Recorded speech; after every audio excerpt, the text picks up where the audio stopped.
mga bossing, finally. Nagkahigit din, nakala ko nauudlot na madam eh. Ay mga boss, sila madam, alala niya sila yung nagpa-reserve ng unit natin nakarang araw. Dito sa Lancer Pizza Pie natin mga bossing. Ayun, muntikan pa magkabariya na ma'am na. Muntikan pa. Ma'am, ano pangalan niyo ulit? Jonalyn. Diyan si bossing. Ed na lang. Ed na. Mga may babatiin po kayo bossing, mga anak niyo po.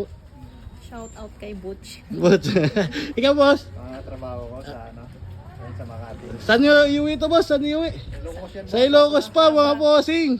Sabra, yan, grabe si mga bossing yan. Yung mga budget meal lang yan mga boss, presyong motor. Pero tiwala makakauwi ng Abra yan mga boss, solid yan. Na-check nyo na, ito si bossing kapatid niya no. Pare, sa pangalan mo pare? Jesse.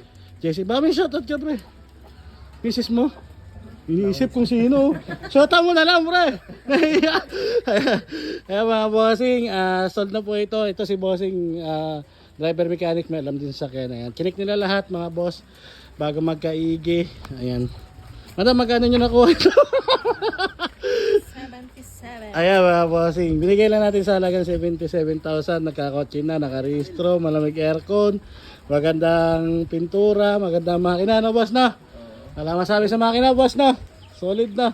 Pero halagang 77,000 lang yan mga bossing. Iuwi pa nila ng Abra yan mga boss. Kaya sa mga nag-chat dito, pasensya na, sold na po ito mga bossing. Abang-abang na lang sa mga next unit. Salamat mga boss, yam yam.